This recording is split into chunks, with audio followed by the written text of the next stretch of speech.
Okay, the meeting has started. I'll leave Great. it to you, Michael. Thank you. So welcome everyone to From Seed to Storm, the legacy of protest in Taiwan and Hong Kong.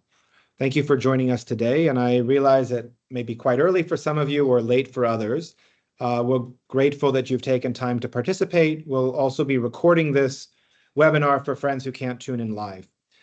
This webinar is organized as part of Article 19's global Free to Protest campaign, which seeks to ensure that all people, especially those who face discrimination, feel empowered to use their right to protest. Over the past 4 years, Article 19 has campaigned in Thailand, the United States, Kenya, Poland, Brazil, and elsewhere, calling on police, the media, and on policymakers to end police brutality at protests, humanize protesters, and to reform laws to make protests safer for everyone. This year, we have also added an additional element aimed at unpacking China's role in transnational repression targeting China-related protests around the world. And to this effect, we'll be releasing a report on China's assault on the global freedom to protest early next year. As part of this campaign, today, we're here to discuss two significant protest movements that both mark their 10-year anniversaries this year: the Sunflower Movement in Taiwan and the Umbrella Movement in Hong Kong. While each movement was distinct in its tactics and collective action frames, they had a common target in resisting authoritarian encroachment from the People's Republic of China. We're looking forward to hearing more about these movements then and now, their legacy, how the PRC has changed as a global actor targeting Hong Kong and Taiwan, related protests globally, and also to explore deepening solidarities between movements. But first, a quick reminder of where we are starting from. In 2014, in Taiwan, the KMT-dominated government negotiated a trade bill with China dubbed the Cross-Strait Service Trade Agreement.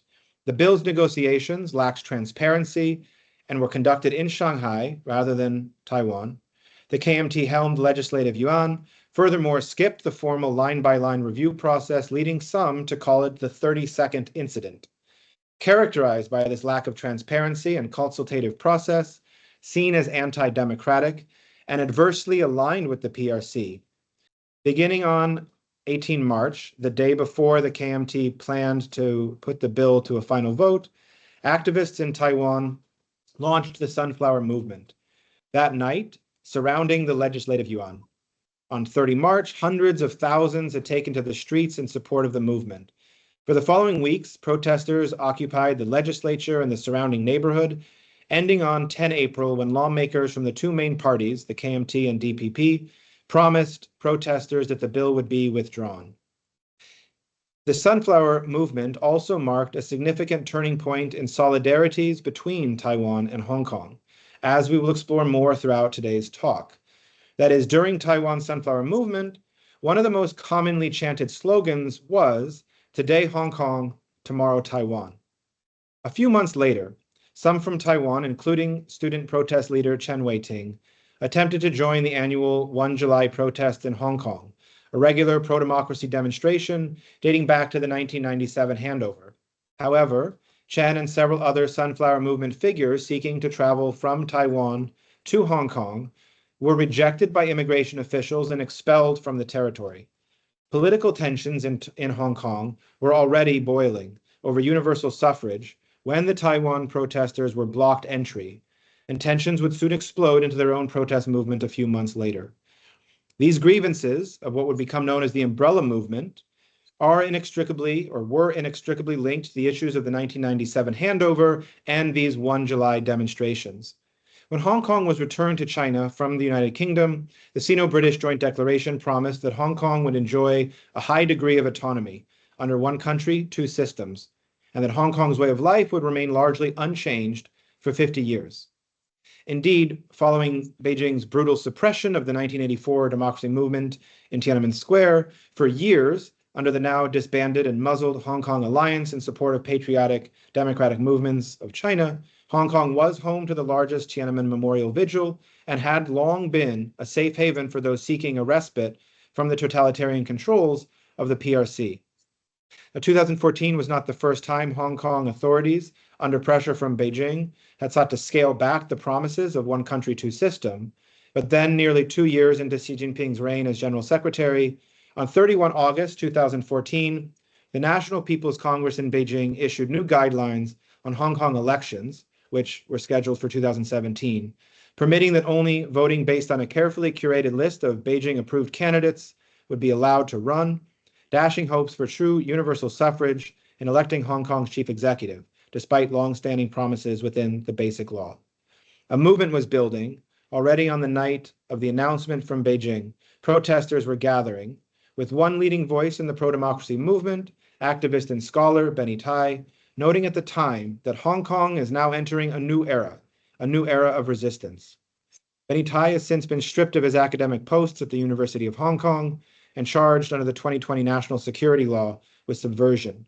He remains in detention and absurdly stands to be sentenced again tomorrow with 44 others, and he and others should be immediately and unconditionally released. Tai, along with fellow activists, a year earlier had penned a manifesto, Occupy Central with Love and Peace, calling for widespread civil disobedience should universal suffrage be denied. And beginning on 22 September, student boycotts, the movement grew by 28 September with groups like the Hong Kong Federation of Students, one of whose leaders, Alex Chow, joins us today. The protest movement will last for 79 days into mid-December. Again, for many, it was a turning point in political identity and launched many protest leaders into national and global fame or notoriety. In Hong Kong, the succeeding years would be marked by more protest waves, and in particular, the 2019 pro-democracy movement. By 2020, Beijing had imposed the national security law in Hong Kong, and earlier this year, the LegCo rubber stamp body brought about the Safeguarding National Security Ordinance, further imposing Beijing-style authoritarian rule over Hong Kong, and in effect silencing and intimidating protest movements there, and to go after Hong Kong activists around the world. And here we begin our discussion today. My name is Michael Castor. I'm the head of the Global China Program at Article 19, a newly launched initiative to address global freedom of expression challenges related to China's influence in the world. I will do my best as moderator, and I'm joined by four impressive speakers to share their expertise and experience on the sunflower and umbrella movements then and now. Professor Rwei-Ren is an associate research fellow and professor in the Institute of Taiwan History at Academia Sinica. He obtained his PhD in political science from the University of Chicago, and his research covers comparative politics, Asian nationalism with a look at Taiwan, Okinawa, and Hong Kong. He's also a longtime active participant in Taiwan's social movements. As an advocate committed to the ideas of a shared destiny and national self-determination for Hong Kong, he has long been regarded as a dangerous figure, making him unwelcome in Hong Kong. Thank you, Professor Wu, for joining us. Professor Chen Fang is an associate professor of political science at Soochow University in Taiwan. His research includes authoritarian politics and the relationship between the United States, China, and Taiwan. He holds a PhD in political science from Michigan State University. He co-founded the Taiwan Policy Institute, a research group focused on producing English language policy analysis on US-China relations. Anna Kwok is the executive director of the Hong Kong Democracy Council, which advances Hong Kongers' fight for basic human rights by fostering a coherent and collaborative community overseas. A pro-democracy activist in Hong Kong and international leader for her commitment to democracy and human rights and nonviolent resistance, Anna has been targeted by transnational repression from China, including a 1 million Hong Kong dollar bounty on her head. And finally, Alex Chow is the former Secretary General of the Hong Kong Federation of Students during the Umbrella Movement. In 2017, Chow was sentenced to prison for 7 months. He is a co-founder of Flow Hong Kong, the first Hong Kong diasporic magazine aimed to provide critical views on Hong Kong's political and social cultural development, which was also recently blocked in Hong Kong. He is also a board member of Hong Kong Democracy Council. He's pursuing a PhD at the University of Berkeley. Thank you all for joining us today. And Professor Wu, I would like to turn to you first. Could you begin our discussion by talking about some of the shifts in China's grand strategy, especially towards Taiwan in the lead up to 2014, and what triggers this had for Taiwan's civil society going into the Sunflower Movement? You've also mentioned how Taiwan's Sunflower Movement was closely connected with the then Euromaidan in Ukraine. And I think this is particularly interesting since Russia's war of aggression in Ukraine and the invasion in February of 2022, many people, including in Taiwan, have drawn parallels to the risks they see from an increasingly aggressive China. And so before we move on to the more contemporary narrative, Could you also connect Taiwan and Hong Kong protests of 2014 with what you have called the global movement against a new wave of imperial expansion from Russia in the West and China in the East? Thank you. The floor is yours. But you have already said my point. What should I say? Yeah, I don't think because we have only very limited time. So the reason why I connected Taiwan and Hong Kong and also Euromaidan is because I tend to look at contemporary events from a very broader and also a longer perspective. As a political scientist working as a historian, yeah, and that's why for me, for us, for people like us in our trade, the three movements are like geopolitically connected and also well historically connected. It's quite transparent. It's very clear, yeah, and because. As for the rise of a new wave of imperialism, I think it's quite apparent that this is actually one of the outcomes of the end of neoliberalism, neoliberal globalization. I mean, neoliberal globalization actually put an end to the U.S. hegemony. And after the decline of U.S. hegemony, actually in international politics, we witnessed the transition from this, single power structure to this multipolar system, where you began to see the kind of the reemergence of regional reassertion of regional hegemony by various local powers in different parts of the world. So I think and also so you can see that China is one of them. Okay, China and also Russia and also actually including Turkey, right, which also wants to reassert its old glory as an Ottoman Empire. So for me, I tend to look at things from this perspective. And so for me, Taiwan's movement and also Hong Kong's movement, actually they were like, they didn't really happen overnight. It happened in a context. For instance, in Taiwan, China entered WTO in 2000, and then from that point on, China shifted its strategy toward Taiwan from the threat of using military force to what I call geo-economic aggression, meaning invasion by economic means. So you see, and so and for me, from this point on, China became in Marxist term, became a capital exporting country. In the meantime, and China was, in the meantime, seeking geopolitical expansion. So geopolitical expansion plus, capital exporting, meaning in, classical Marxist term, meaning the emergence of imperialism. So in other words, in my opinion, China was turning imperial, at the turn of the century when it entered WTO. Okay, so I see that, so that's why China began to be more aggressive but using economic terms to try to integrate Taiwan. In the meantime, China turned to Hong Kong, because 97, the takeover of 97 of Hong Kong in 97 is only nominal. We all know that, So that's why China. So you see, we have this system of one country and two systems, but from the very beginning there was a very fundamental clash between two visions or two interpretation of the system. Out of China emphasized this one country position, whereas the Hong Kong people demanded two systems. You see, and so you see the fundamentally different two positions existed from very beginning, and then they began to clash with each other, starting from 2003, right? So you see, for me, okay, the umbrella movement was actually the high point, if not culmination, of this fundamental clash between Hong Kong and China concerning Hong Kong's future. Okay, and behind this is China's expansion toward its neighboring area. So of course, Taiwan, he never ruled Taiwan. So for China, you figure that riding on the wave of neoliberalism, then it would be cheaper for them to annex or to take over Taiwan by economic means. And in the meantime, As for Hong Kong is nominally under Chinese sovereignty, but it never really controlled Hong Kong. So for them, it's only rational for them to increasingly tighten its control over Hong Kong to regain what some of the scholars call this the second turnover, the second handover. Yeah, 二次回归. Yeah, so for me, if you look at the two movements, from the similar context of China's expansion into the neighboring area, I would see that they are geopolitically, even temporally, very, very if not totally parallel, but very, very closely connected. Okay, so I would just briefly state my basic argument here. Okay.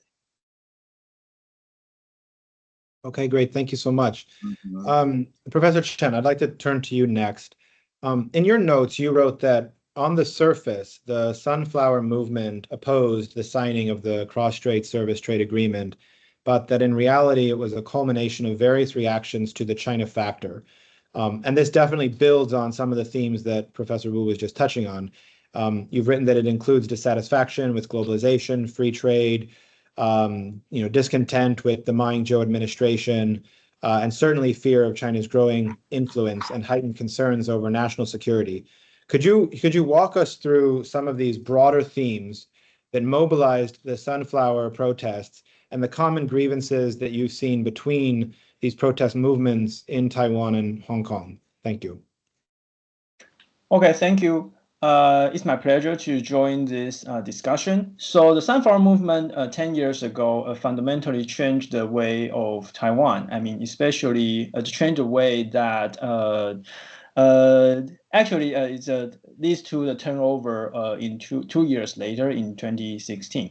And before that, since Ma Ying-jeou took power in 2008, there were a lot of different kind of social movements. Starting from that year, the end of 2008, there was a visit of the high level.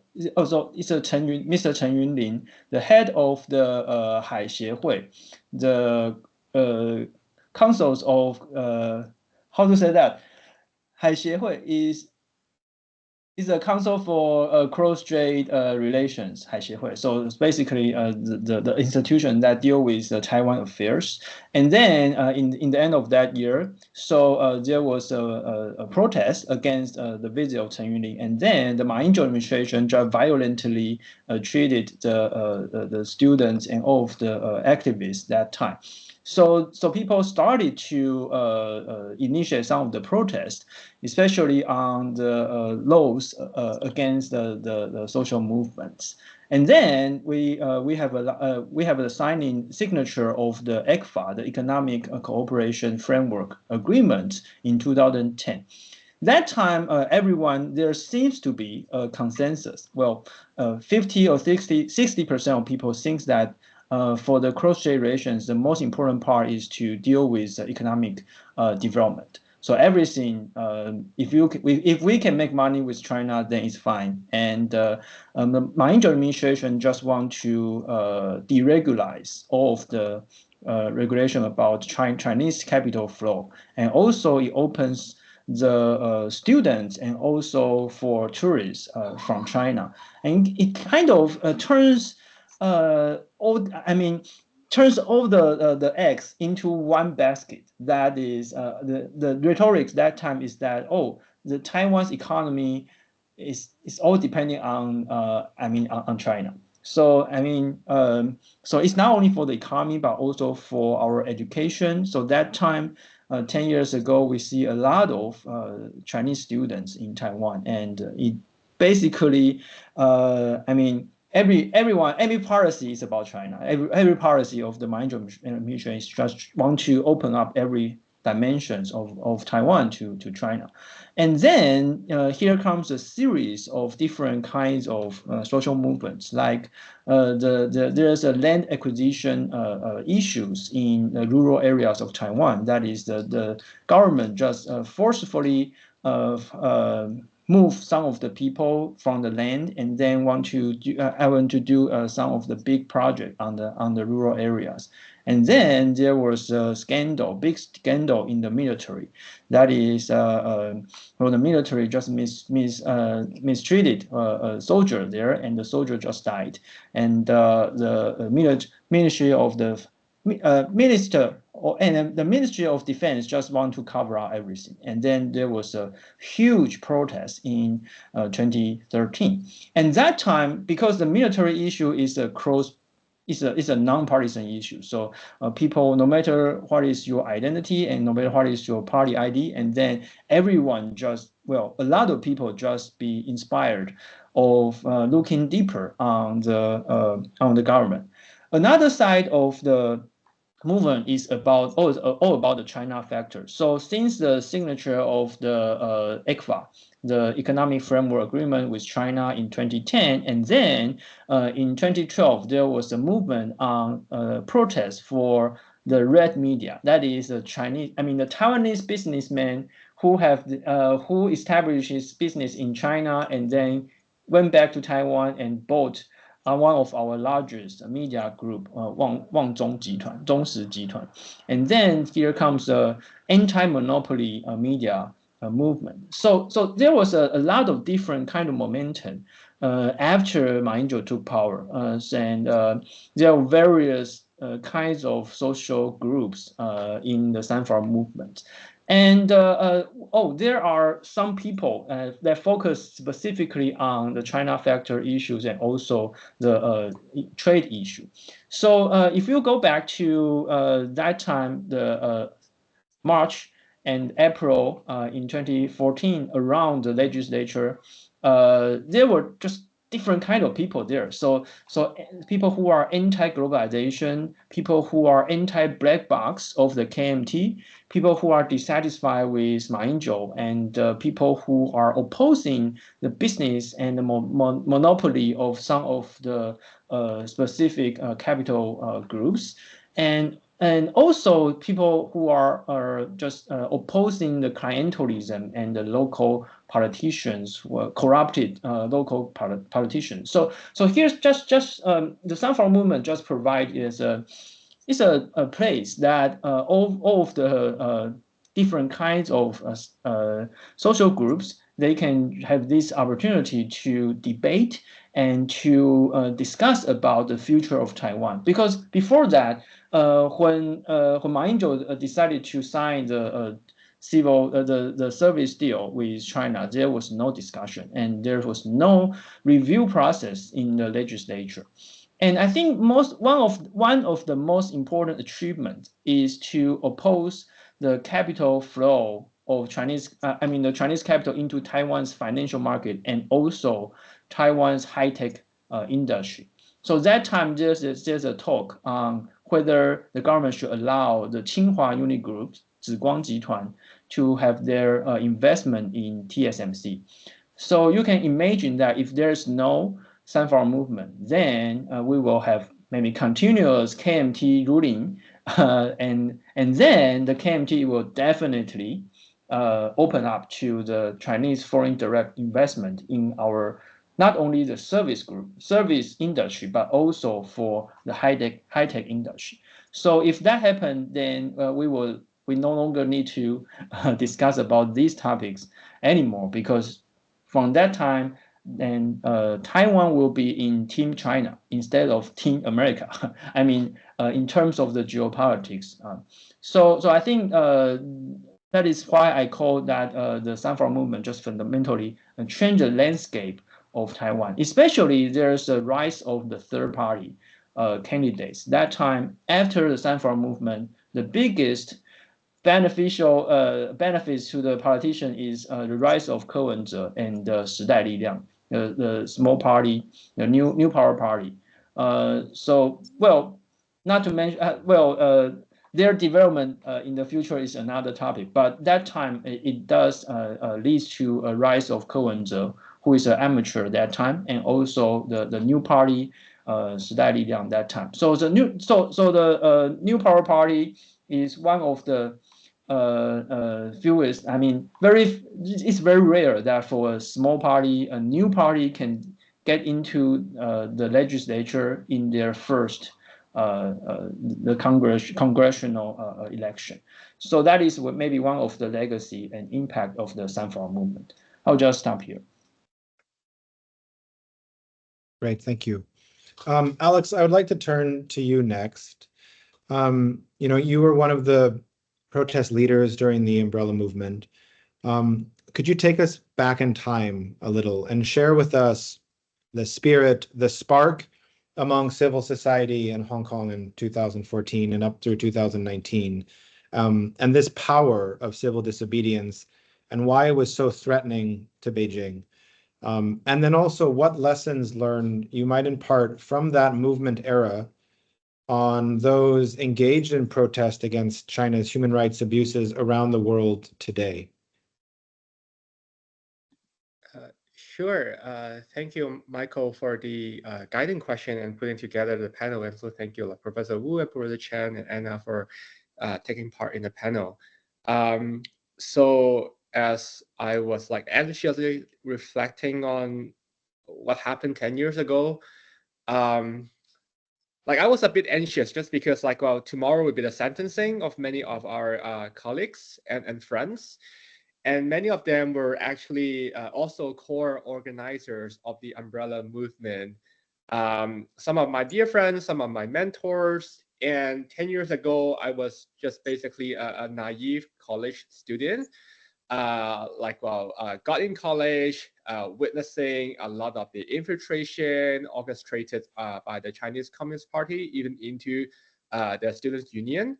And that was the moment I started to realize there was a lot of underground infiltration and coordinated campaign by the Chinese Communist Party, even in Hong Kong society. So it was a turning point for me to take a more active role in student politics.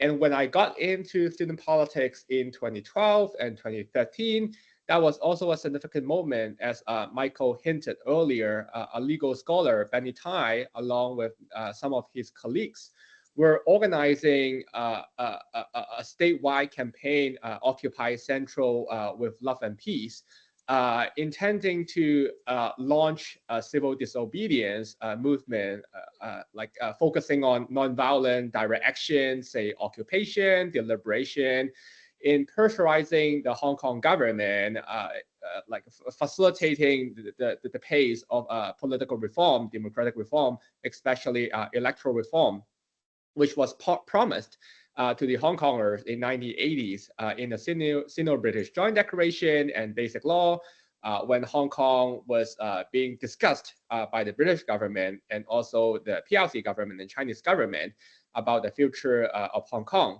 So political reform was implicitly and also explicitly being hinted in the 1980s and the 1990s as a guarantor, as a guarantee for a peaceful transfer to pacify the anxious Hong Konger that even after the 1997 handover, Hong Kong would maintain its autonomy economically and also politically. And democratic reform, electoral reform was one of the pillars for that promise to be upheld, to be kept. So by the time of 2013 and 2014, there was already a decade of delay of democratic reform. Hence, legal scholars like Benny Tai, they were fostering a campaign, allying both the radical wing and also the moderate wing of from the opposition camp. So student was part of it, and I was part of it, taking part in the coordinated campaign, rallying students to take part in the deliberation, deliberating our future.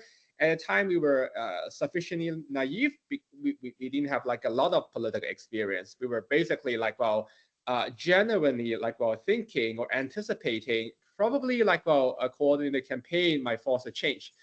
As we look back, we surely can tell the umbrella movement, regardless of its 700 million people taking part in a civil society held referendum, multiple student boycott, multiple direct action, occupying public spaces or the civic square outside the government headquarters, and also the 3-month-long occupation, which we termed umbrella movement, didn't result in any substantial change. But when people like took part in the umbrella movement in response to the tear gas being spread by the police task force in Hong Kong, it was also a moment of aspiration, a moment of enlightenment, because usually in the past, Hong Kong was considered as a apolitical city, and Hong Kongers usually were considered, at least in the portrayal of the popular media, as apolitical beings, more economic beings. So in 2014, when thousands and thousands of people are congregating in the street, not yielding to the force of the police task force and also the government, instead remaining in occupation zone for 79 days, it was a moment of aspiration, informing the new generation, the newer generation, the younger generation, including myself. There's a possibility for change. There's a possibility for cultural change. There's a possibility for social change. And there might be a moment for political change. But surely with the crackdown of the movement, there was also a dash of hope. From 2014 to 2019, as we recall, there was a lot of infighting among the opposition camp, contemplating on the tactics, on the strategy, whether we should lean toward a more non-violent strategy, or whether we should go full on more militant strategy, like confronting with the police task force. So in the subsequent 5 years, between 2014 to 2019, there were multiple experiments by the occupiers, but by the opposition camp. So people tried again for electoral campaign, running for election in order to gain more seats, through the only democratically elected district council election. Or people might also try to confront with the police task force with more militant strategy, resulted in another round of arrest and imprisonment. Eventually, the reflection and also the desperation, the frustration converged in the 2019 movement, the anti-extradition movement. So protesters, opposition camp from both wings, the more militant and the more non-violent wing, converged in the 2019 movement, allowing multiple disciplines, multiple doctrines to emerge in the movement, hence sustaining the morale of the 2019 movement. As we might still be able to recall, both the militant wing and also the moderate wing, they might allow room for both forms of protest to converge. People might still do the type of Lennon War, doing post-in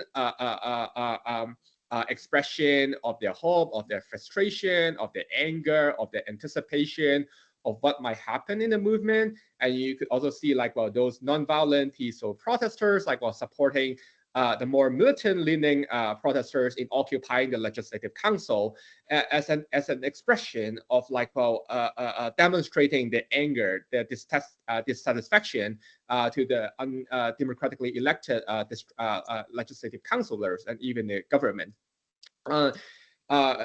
Unfortunately, with the start of the COVID-19 pandemic, the protest faced an incessant stress, and the government also started to use a more heavy-handed approach in introducing the national security law, criminalizing most of the previously liberal permitted protests, and even the action of organizing a primary election resulted in a multiple round of arrest of political leaders from civil society, ranging from political parties independent media Jimmy Lai, to independent union and other form of self-organizing civil society.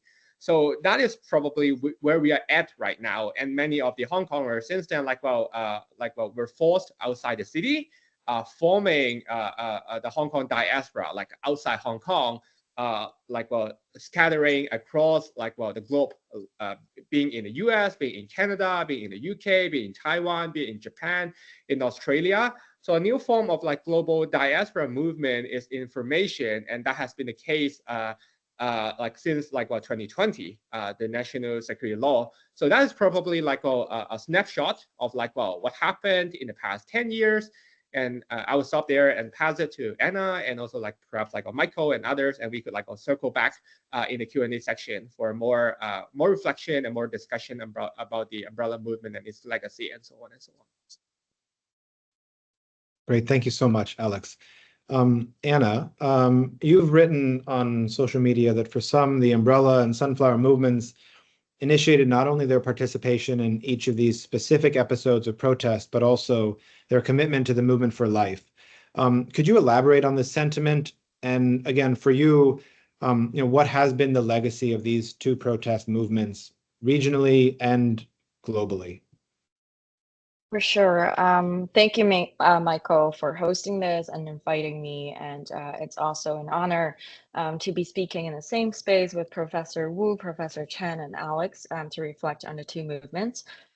So a bit of, my background is that when the umbrella movement took place and when the sunflower movement was happening in Taiwan, I was still a high school student. And at the time, I was actually away in Norway as an international student studying there. So I could speak to the experience and the effect of these two movements, as kind of an outsider, someone who was not, very involved in the civil society at that point. So I think there are actually three main things that the umbrella movement contributed to how activists, protesters, Hong Kongers later on became committed to the movement for life. So the first thing is that I think the significance of the umbrella movement was it redefined what political participation meant. So before the umbrella movement took place, I would say, as Alex also mentioned, that a lot of Hong Kongers were perceived as apolitical. And the reason for that, I would argue, is that most Hong Kongers didn't really see a lot of means to participate in politics. That has to do with our education as well, because Hong Kong was a former British colony, and there has been, a lot of documentation and academic work on how that actually impacted and limited the political education that was available to Hong Konger. That political elites were often not considered a viable career choice or a viable path for Hong Kongers who were born and raised in Hong Kong without Western education. And because of that impression, and that, in Hong Kong back then, the kind of political figures you would see on TV, on news, on television would always be, the elites from, academic elites from, Western universities. I would say a lot of Hong Kongers could not really perceive themselves being able to participate in anything more than being a follower, or more than being, someone who would just join a protest when they were asked to, for example, against the Article 23 when it was in 2003. So I would say when umbrella movement happened, because of the participation and leadership of the students, it actually paved a new way for Hong Kongers, especially students and young people, to see, oh, we actually have a voice in politics too. And it's not only that practically we are able to have a voice, it's also theoretically, it's very reasonable and also very justifiable that we have a voice because we are, the leaders of the future. And I think that sentiment really was riled up and really was amplified in the umbrella movement that, everyone has a stake in the city, everyone is able to participate, and that everyone can imagine new ways of participation. And that's why in 2014, during the umbrella movement, you see not only the most traditional form of protesting on the streets, right? You also see people making a lot of art, hosting a lot of, special lectures, hosting a lot of community groups, events, movie screenings, this sort of more organic participation or more organic organizing that was not really seen everywhere. And so I think that, refined understanding of political participation really expanded what Hong Kong could mean in a political sense. And that helped a lot of Hong Kongers to join in the umbrella movement, and later actually motivated a number of us to join the 2019 movement as well. So I would say, that was a very important legacy of the umbrella movement. And the second way of how the umbrella movement actually propelled many of us to join politics more, eagerly, I think it's the taste of kind of a loss, or kind of a I would have done it the other way, was very strong and overwhelming in Hong Kongers. And what I mean to say is that in the 2014 umbrella movement, because you expanded that possibility of participation for many, many people become, more awakened and more empowered to think how they would lead a movement if they were a leader. So during the 2014 movement, there were constantly, a lot of debates of what people would do, whether, the strategies of Occupy should change. And that, in the end, actually caused a lot of internal conflicts, internal tension within the movement. But actually, at the same time, it gave birth to new ideologies, to new ideas of how Hong Kong movements can go forward. And for localism also was born, in the towards the end of the umbrella movement, that people thought, oh, there could be another way of advocating for a Hong Kong. And it all came from, this sentiment or overwhelming feeling that, the umbrella movement did not carry out the way they thought it would have. And people started thinking, if I were in this position of leading something, if I was in this position and strategizing something, what they would do. And I would also argue, at the same time, Benny Tai and the Student Federation at the time also tried incorporating people's voices into the decision making. So it caused, an expanded thinking for Hong Kongers that they would be able to do more. And that sense, that lingering sense of loss, of having failed the movement, carried on to creating more possibilities in 2016, 2019, where more Hong Konger activists who were previously not leaders of the movement came forward to amplify their new ideologies and their new ways of doing things. So I think that also contributed, in the long term of how the Hong Kong movement would move forward.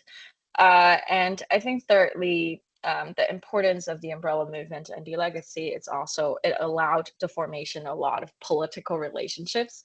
So what I mean is that I remember it should be a sociologist, or I read somewhere before that for someone to join a social movement, there can be a lot of, pulling factor and a lot of motivators for them.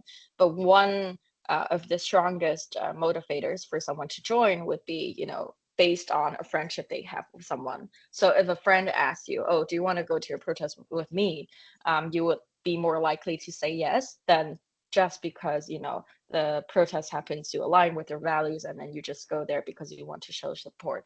So I think in 2014, because of the Occupy, because of, all the civil and organic events that were happening around the time, people managed to form friendships and relationships with people who align with you politically. And those friendships continue to develop, that, in 2016, 2019, people can call up to a friend and say, hey, do you want to go to a protest together, or do you want to organize something together? So when in 2019, when I became an anonymous organizer online, I actually came to know a lot of, other anonymous netizens who contributed just because, they had friends during the 2014 movement, and then they thought, oh, this time we can actually do something that, we didn't do, or we thought we could do, but did not end up doing in 2014. And that sort of friendship, stayed even until today. And a lot of these social relationships and personal relationships actually form the web that supports the civil society that is still struggling to survive today. So I would say, yeah, these three factors and legacies are important ones that the umbrella movement has left. And this year, when it's the 10-year anniversary, we had a lot of community discussions, reflections, and people tend to remember that we failed the movement. We failed, what we wanted to achieve. But I do want people to remember at the same time, we don't really have to fixate on that single moment in time. We have to look at everything as a process and as a progress. And we can see very clearly, actually, that from 2014 to 2019, there has been a huge leap of what it means to be a political participant and what it means to lead people. And I think it all has to go back to how the 2014 movement empowered people to do that and motivated people to do more. So yeah, this is just something I wanted to bring. And last but not least, one last thing is that again, a number of pro-democracy leaders will be sentenced tomorrow, actually tonight in East Coast time. And a lot of them also started their activism in 2014. And even for those who only became public in 2019, when you ask them, 2014, definitely the umbrella movement played a very significant role in empowering them and seeing that, you know, they also have the talent and have the space to lead the public. So I would want to take the time to remember them, remember their sacrifices, and prepare us for hearing the sentencing that will be announced in roughly 12 hours time. Yeah. Thank you, Anna, for sharing that from your perspective, and also for the reminder of the news of tomorrow with the sentencing of the 45 individuals and the ongoing judicial harassment and lawfare that is taking place. And in some ways, I mean, I think this is linked with some of these broader questions around legacy and new tactics of repression in Hong Kong and globally that China has pursued and forced other actors to be more complicit with the sort of manipulation of legal sort of rhetoric. Professor Wu, you have also commented quite a bit on the legacies of the two movements, looking at the fact that Taiwan still, constantly is confronted by China's encroachment, and in many ways, some of the perhaps more concerning or less empowering, realizations that Anna shared.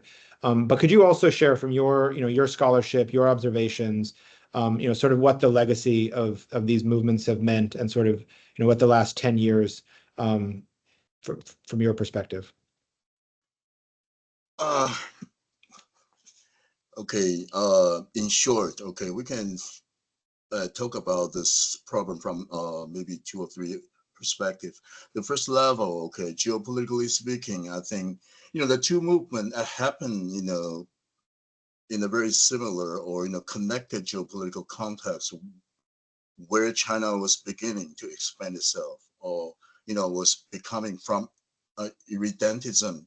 When exactly at the moment when Chinese irredentism turning, was beginning to turn imperial. Okay, so, and then right at this moment, the two movements happened. Okay, so they were like very, closely connected. But on the Taiwanese part, Taiwan, the Sunflower movement actually effectively stopped, if not reversed, the process of integration. I think it's very important.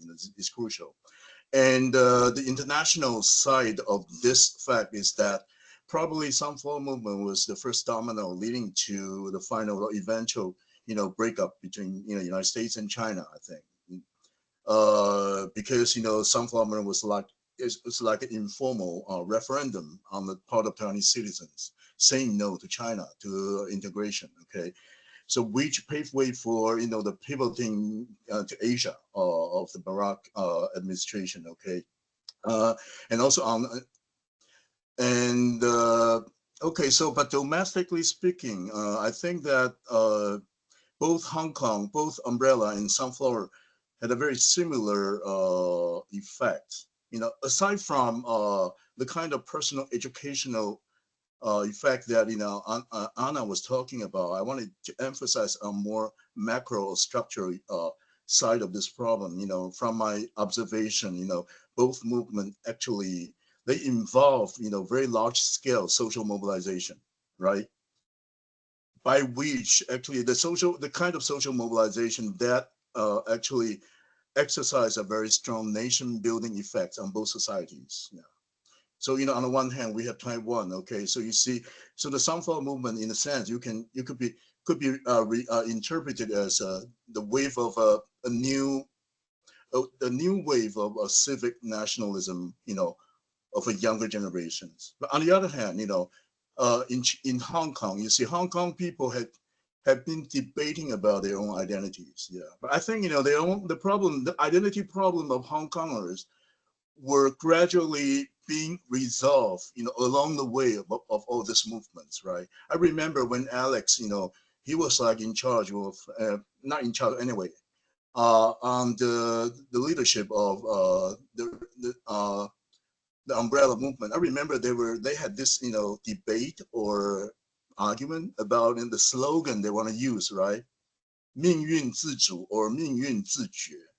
Okay, to be autonomous with our own destiny, or to determine our own destiny. You mean in Chinese, the difference of the two words, the nuance was interesting because if you say determine your own future, your own destiny, somebody will interpret it as nationalistic. You see what I mean? But somehow, for me, from distance, the two expressions actually refer to the same thing. Hong Kong people want to determine their own future. They want to be self-determining, from distance. They were the same. Okay.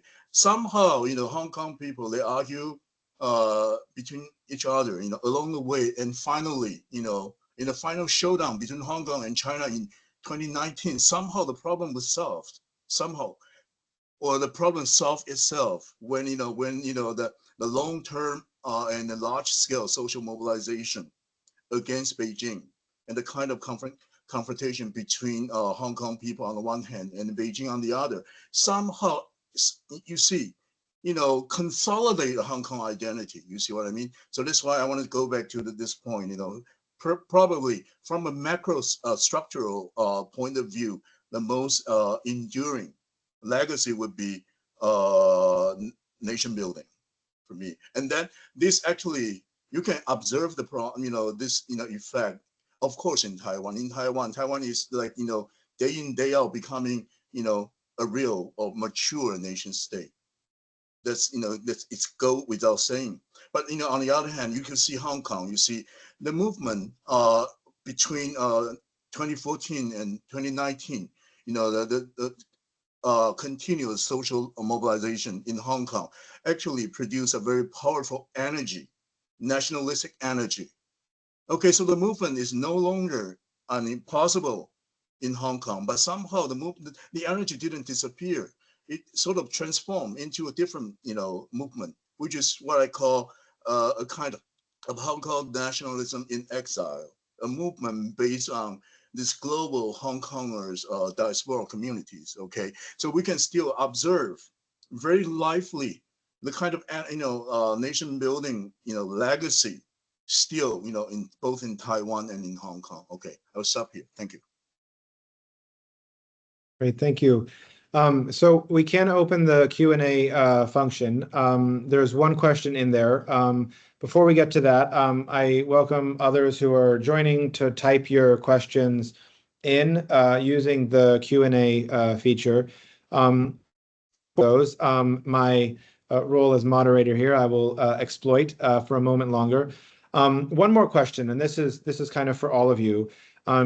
But in the intervening years, and we've touched on this a little bit, but China has escalated its transnational repression, including targeting protesters around the world, engaged in Hong Kong and Taiwan rights issues, as well as those advocating against the persecution of Uyghurs, Tibetans, Mongolians, and others in incidents of protest around the world. Anna, Alex, your organization earlier this year, along with Students for Free Tibet, released a really valuable report specifically on the crackdown of these China-related protests during last year's APEC summit.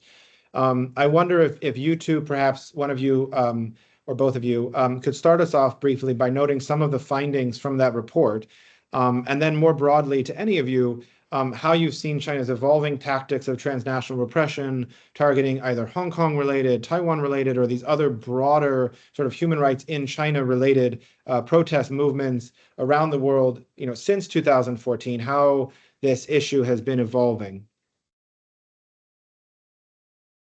For sure, I can talk about that. So earlier this year, HKDC and SFT co-authored a report on 34 cases of assault, harassment, and intimidation committed by PRC supporters last November when we were in San Francisco to protest against Xi Jinping.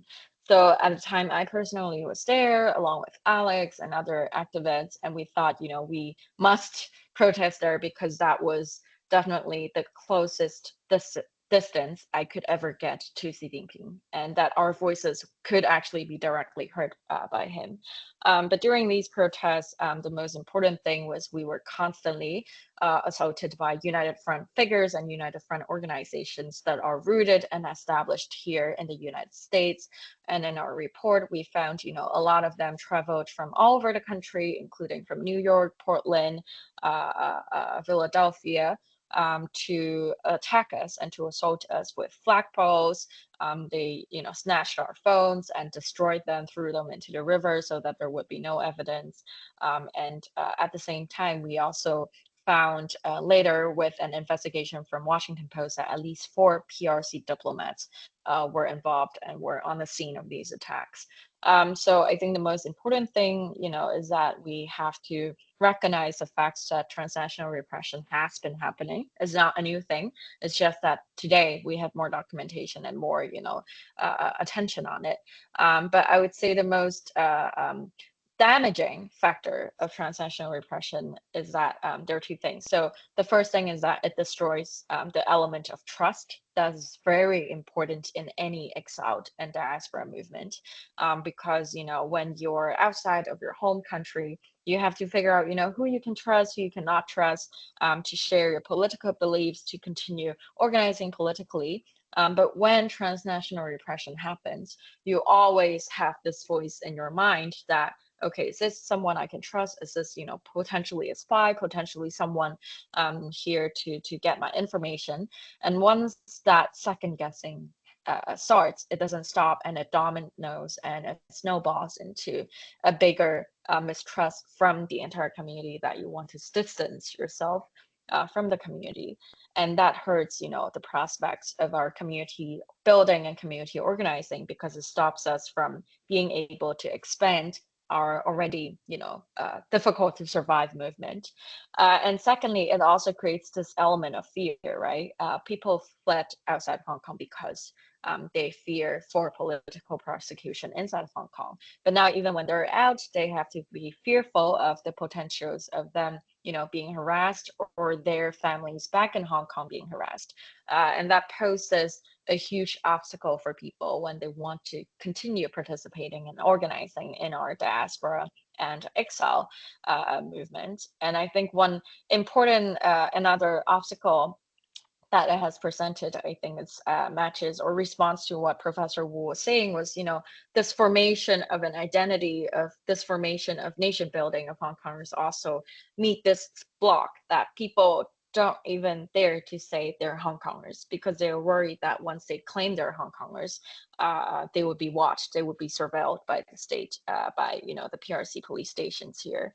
So I think what the PRC government has been doing is very effective. They are very good at manipulating people's emotions and seep through that cracks to plant kind of a mind police for everyone, so that they would stop claiming they're Hong Kongers, they would stop organizing, they would stop participating.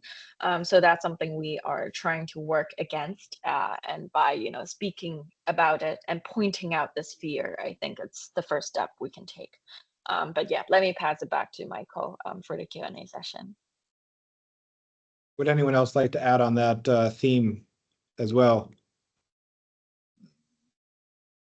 Chen, one thing maybe, Professor Chen, one thing perhaps if you could just add on top of, I know you've also commented specifically on China's increasing role in information manipulation space, how it has, sought to influence and twist narratives around both protest actions in Hong Kong and Taiwan, but again, how it has shaped the narrative of these types of global protest movements since then. Perhaps before going to the Q&A, you could just build a little bit, because this, the information integrity, information threats is part of the digital transnational repression narrative, of course.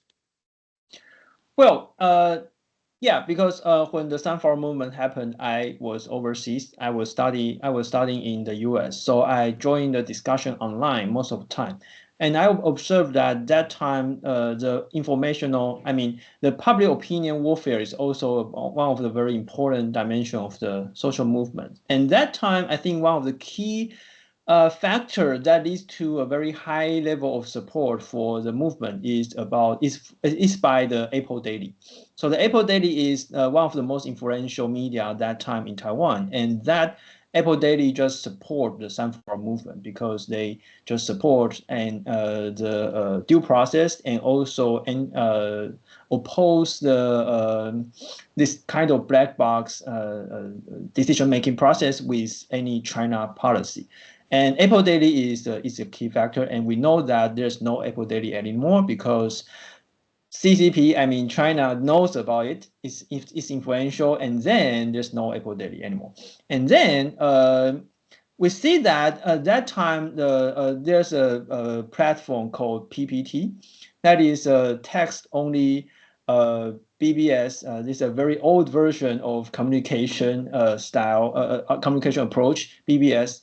Online, so most of the discussion just occurred on PTT, and it's very highly influential as well because most of the younger generations will discuss about the public affairs on PTT, and then after the Sunflower movement, we see that after 2015 and 2016, we see a lot of robot accounts infiltrate the PPT, and then to there's no longer a good place for public affairs. So sadly, and we see in the past few years the rise of the social media, and is a highly fragmented discussion online. So it is easier for China to use the so-called cognitive warfare and to use a lot of they just cosplay the Taiwanese community. I mean, they use a lot of social media groups in the name of Taiwan's local community or some movie groups, food groups, or tourist groups. And then before the election, they will suddenly turn into the political attacks. So, well, there's some complicated ways to do this public opinion warfare. I think China has played. They understand how to manipulate a lot of information right now. Yeah. Great, thanks. So turning to the Q&A, the first question asks for reflection. What could have the activists from both movements have done differently looking back? Maybe Alex, can I throw this one to you first to start the conversation off on, perhaps, if that's all right?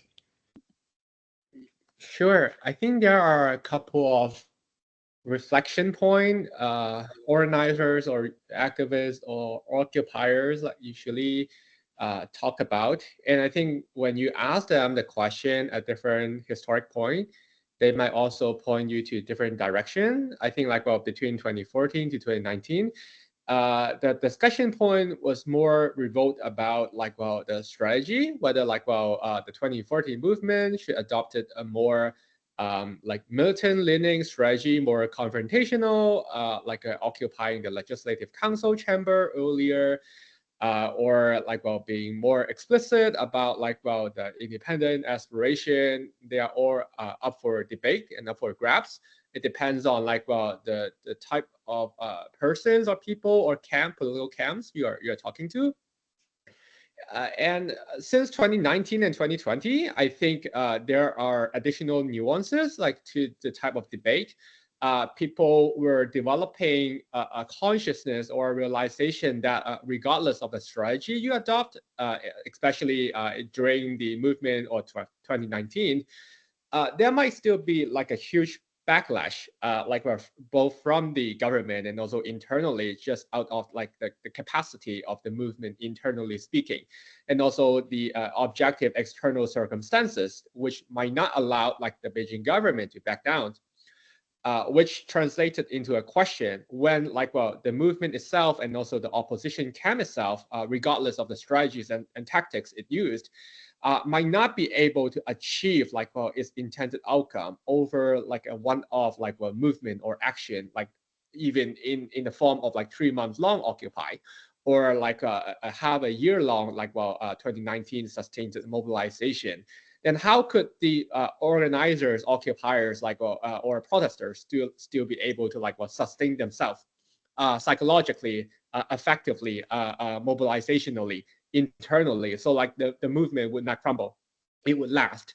So it's more like a psychological component, but also an institutional component on like, well, what type of organizing network principles, morale strategies, and tactics the protesters like should adopt and evolve over time, so they could become more resilient, like, well, regardless of like the oppressive tactics imposed by the regime, as we are witnessing today. So that is another fruitful, like, well, ways into like, well, the legacy and probably like, well, what the activists or the movement organizers or even the occupiers could have done differently.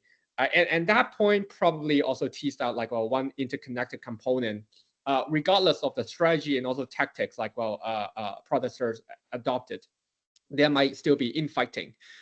So in the face of the infighting, how could like, well, the occupiers and the protesters like, well, still maintain a type of solidarity, so they could allow like, well, diversity to emerge and happen while not like, well, overstretching the movement. So like, well, different faction of the movement could like speak to probably different faction of our allies. Say like, well, in being in like, well, the host countries right now, like we might have political parties from the left, from the right, like from the center, and how different faction of the Hong Kong movement itself could speak to like, well, different factions of political camps in our host country to sustain like, well, the diaspora movement. So that's a new type of question, like, well, posed to the like Hong Kong movement, but that also connects back to like, well, some of the internal strategies and understanding of the people of the movement back then in 2014 and even 2019. So we could tease out those interconnected components, which might be of use for us, like, well, today, moving forward. So those might be some like, well, a useful discussion and reflection point. And surely there would be like multiple more additional ones, and we could also like circle back and also allow maybe like other thinkers, speakers to chime in like, well, along the way in the future, even in this panel. But that's my take so far. Great, thank you. Would anyone else like to add on Alex's response to that question? We'll go. Sorry. Would you like to speak? Just one point, okay? Because, you know, in the Taiwanese case, in the Sunflowers case, because, you know, Sunflowers movement was in a lot more like favorable environment, you know, in context. And it happened in a much more favorable and a better, you know, situation than, you know, it's in the Hong Kong counterpart, you see. So that's why eventually politically it gained its, you know, achieve its goal, basically. So I think, you know, Hong Kong, you know, our Hong Kong friends, you know, Hong Kong, you know, activists, they were in a lot more difficult situation. So that's why, you know, Alex is now, you know, reflecting very, you know, humbly and very openly reflect, you know, on, you know, the difficulties they face. But, you know, compared to them, I think, you know, in a word, you know, the Sunflower movement, you know, the guys, you know, who, you know, people like me, including me, you know, we're, you know, very lucky. That's why it's very hard to really reflect on what we should have done, because actually we made it, right? But the problem, only one point is it's not about the movement itself, it's about something that happened after the movement, which is the third party movement. You know, maybe because, you know, the Sunflower movement, just like umbrella movement, you know, they produce, you know, gigantic social energy and political energy, and people, like the whole society was like, you know, overwhelmed by a possibility of a new vision. You know, you see something like a new liberal or progressive, you know, localist party in Taiwan. Okay, so at that time, everybody was dreaming another, you know, like, you know, another Taiwanese party other than DPP. So, you know, it was a very, you know, it's a very rare chance for a society, right? You see, you had this energy, you had this kind of social sentiments and expectations, and somehow we didn't really do it well. You know, I just, you know, it's a very complicated problem, but I just want to say that, you know, we didn't really do it well. We didn't put enough energy into the discussion and to better plan, you know, the possibility of a progressive party. Okay, so this is the thing that I regret most. Thanks. We have a very related question actually from the Q&A to that point. But before going on to it, Anna, your hand is up. I want to let you jump in first. Thank you. Yeah, I think the reflection just now also made me think a lot. I think definitely even, the Hong Kong movement had a very different result from the Taiwan movement, but I do echo the point that after the movement, usually there's a lot of sentiment, there's a lot of possibilities, but nobody really knew how to handle it.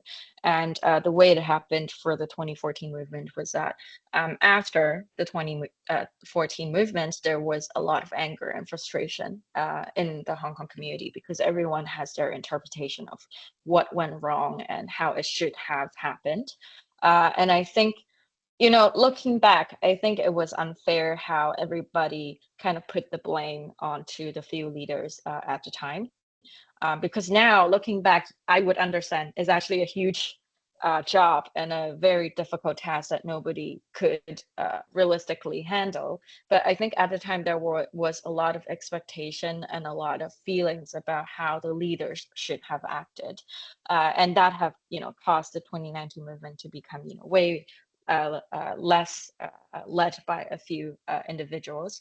But I do think if after the aftermath of the 2014 movement, including the disagreement, the anger, the sentiment, and a number of people who later wanted to form new organizations. If those were handled better, then I would think we could have seized the 2019 movement a little systematically and perhaps preserving more more power for us to act on now. Because to this date, I still hear people who said, they would come to us and say, I have always been supportive of the movement, but I just cannot deal with it after 2014 because the failure and the sense of disappointment or the sense of hopelessness is too overwhelming. So I think setting expectation is also important. Setting the expectation that sometimes is not about succeeding overnight. It doesn't happen that way, and sadly, it doesn't happen that way for Hong Kongers. And when people feel hopeless and when people feel we cannot continue to go on, I do feel like this is the moment to test our true dedication, right? Because now we actually have to make actual sacrifices instead of just walking on the streets. We have people getting sentenced later for years or more than a decade, and this is the moment where we see people who are truly dedicated, people like Gwyneth Ho who are still trying to defend herself on court, which is very admirable. And this is kind of also, the prospect and the hope we should see and we should hold on to. Yeah. Yeah, thank you for bringing in that. Going back to Professor Wu, what you were just saying, one of the questions in the Q&A, which is directed at you and Professor Chen, but specifically says, what is the correlation between the sunflower movement and the populism of Kowenzia? Is there a causal link? And I think that does get directly to your sort of point about the creation of new parties and some of these issues, and perhaps some of the broader questions around some of the negative legacies of the sunflower movement, and perhaps also I can add on to this question if you would like to also touch on sort of where the sunflower movement in 2014 and the bluebird movement of 2024 sort of trace their linkages. Well, always tough questions. There's a side to sunflower movement that I guess few people noticed. Well, sunflower movement, just like the umbrella movement. Okay, this kind of large-scale social movement has an outlook of a populist movement, right? That's inevitable. Yeah, but on the other hand, you have to say that one of the causes for the rise of sunflower movement was the kind of black box, the lack of transparency in the decision-making process of the Taiwanese parliament, right? So that's why one of the solutions that the activists from the sunflower movement they proposed actually was deliberative democracy. So you see, the idea of deliberative democracy is in direct opposition or in contrast to populism right? So that's why. So you see, sunflower movement actually involved two sides of democracy. One is more popular elements of democracy, and on the other hand, they wanted to add a more deliberative, a more rational element into this decision-making process in Taiwanese democracy. So you see, so actually, there's a very dramatic, scene during the movement where those occupiers, the citizens who occupy the street outside of Taiwanese parliament, they were practicing the kind of deliberative democracy out there, sitting, in the streets. So that's very impressive, you see. So usually, but somehow it's very difficult to carry on the kind of more rationalistic, more thoughtful elements of the vision of the movement, because after the movement, because I guess people were overwhelmed or overjoyed, they were like too happy about the result of the movement, that I think that the human weakness sort of creep in. You see what I mean? Because the possibility, the outlook, the situation was so good that everybody wanted to get a piece of the pie. You see what I mean? And then from then on, you see, so people get sort of they sort of, how should I say that? They lost control, and then they forgot about the how should I say, the revision or the betterment of the democratic system. Instead, they focus, almost concentrate all their energies on seizing the power, meaning joining the elections. So you see what I mean. So this is a very important but very difficult question to answer for me. But sunflower movement has two sides, but somehow in the aftermath of the movement, the more like deliberative, more thoughtful side of the movement somehow got lost. Okay, so this is the first. And talk about Bluebird. I think Bluebird is not really, well, you could say that, of course, Bluebird, those activists,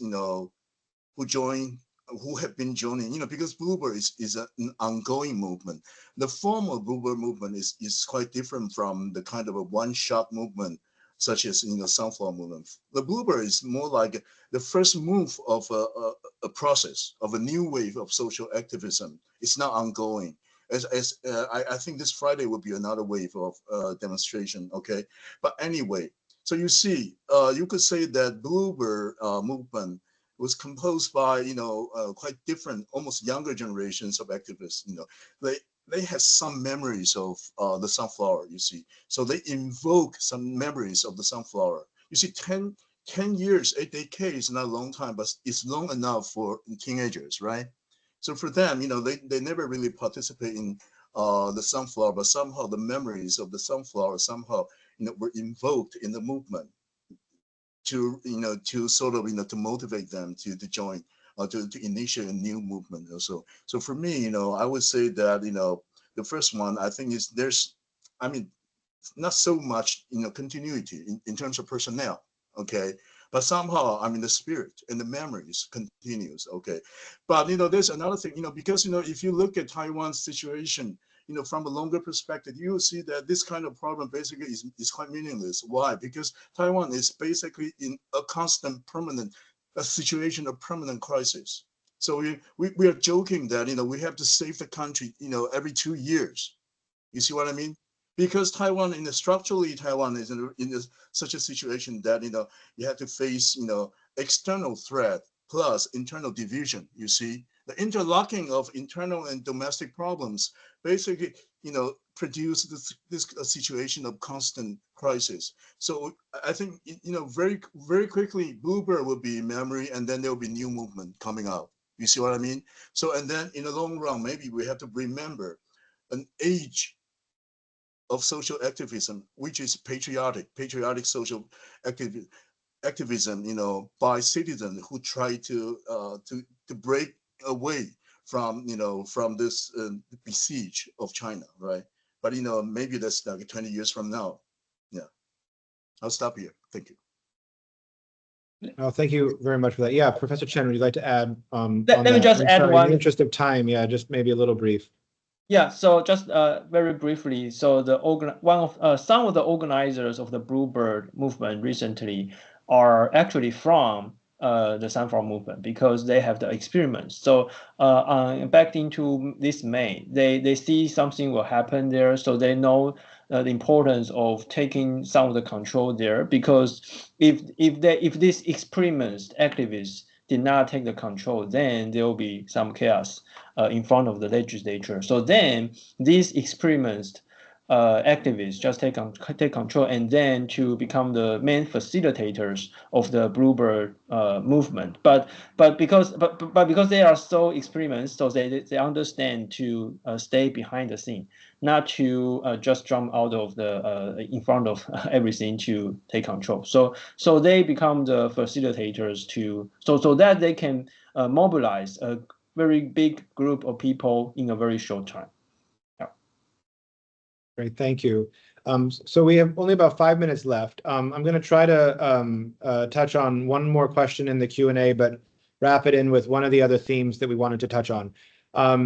So one of the participants asks that, we mentioned the slogan, today Hong Kong, tomorrow Taiwan, in the 2014s. And they asked, but has Hong Kong or Taiwan leading, as Hong Kong and Taiwan have led to different pathways, how the panelists see this idea now? Is it still compatible, or do you suggest to understand it in a different way? And sort of maybe building on that a little bit also, this idea of synergies, this idea of solidarities. Earlier this year, Taiwan's legislature established the Taiwan Parliament Group for Hong Kong. Hong Kong Outlanders, which is a group based in Taiwan, has also noted PRC proxies engaged in harassment and intimidation of Hong Kong-related demonstrations in Taiwan, while some Hong Kong diaspora members have noted difficulties with getting visas and traveling to Taiwan. So there's a pro and a con, as with most things. But perhaps just thinking about the future of, solidarities between civil society in Hong Kong and Taiwan. If perhaps each of you can maybe touch on that and your sort of final closing comment with a 1 minute sort of response, and then we can close out on that. Whoever would like to go first, please go ahead to go first.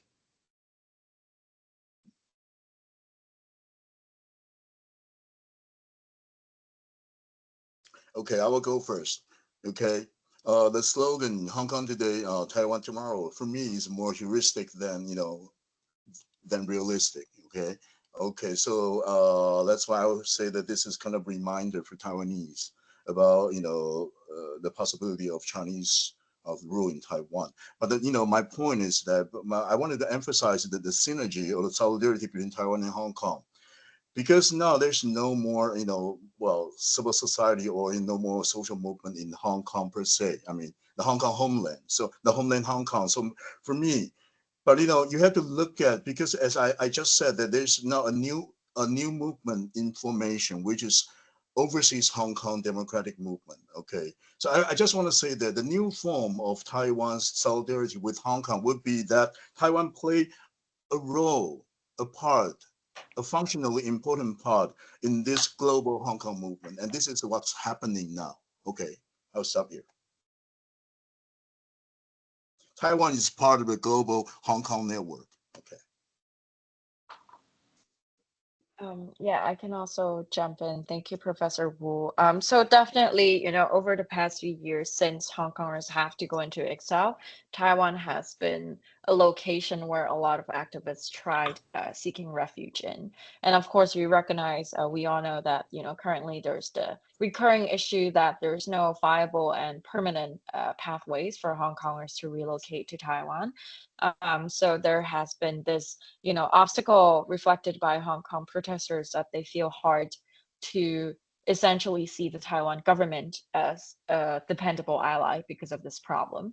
And this is a problem, I think, that needs solving. But at the same time, the Taiwanese civil society, I would say, has been a very integral part in the global Hong Kong movement network, as Professor Wu has stated, because now, Hong Kongers, the closest place that they can get to Hong Kong without risking political persecution is in Taiwan.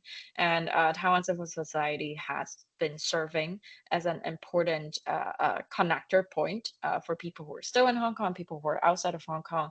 And I think that role is irreplaceable. But to really fully develop that role, I do think two things need to be implemented. So the first thing is definitely to implement the sustainable and permanent pathways for Hong Kong protesters to relocate there. That when in time of danger, Taiwan can be an option for them to relocate. And secondly, the national security of Taiwan also is something to be strengthened to fully both support Taiwan and support Hong Kong.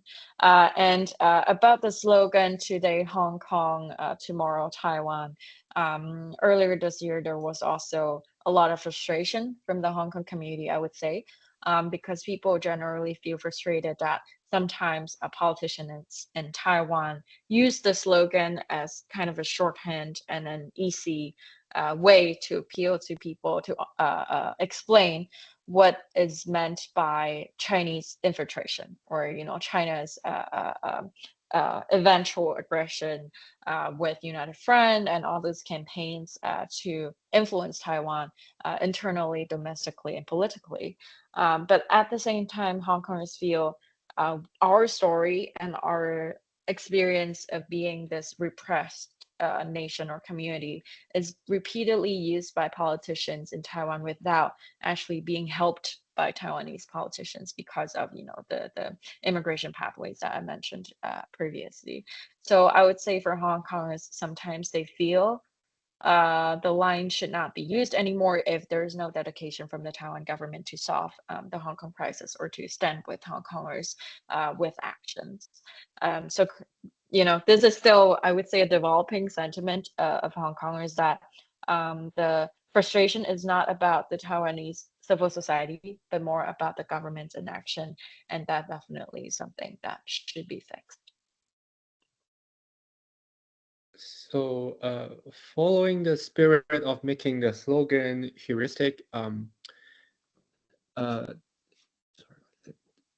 Kong today, Taiwan tomorrow, I think one recurring component or implicit component in the slogan was the China factor and still the China factor, like how we perceive Chinese influence on Hong Kong and Taiwanese society, locally, transnationally, and globally. And also what does China mean internally, for the PRC regime and also the mainland China territory. So I think they are both interconnected component and the component of Chineseness, how it evolved internally as a nation state, transnationally, its impact on Hong Kong and Taiwan, and also globally, as many would comment, either a rising superpower or a declining empire. That would probably give us a lot of insight and food for thought on the future scenarios on how things might converge and what kind of geopolitical risk, political possibility or threat might emerge in months and years to come. So I guess at least for many of the Hong Kongers in the US, I know as I understand, and also Anna probably would hear more about the potential, one of the policy talking point about the military threat, military invention, looming threat against Taiwan from the PRC regime, how that scenario or threat might unfold itself in the coming years, might also bring us a huge impact, shaping the geopolitical dynamic and also our preparation about what is to come in months and years.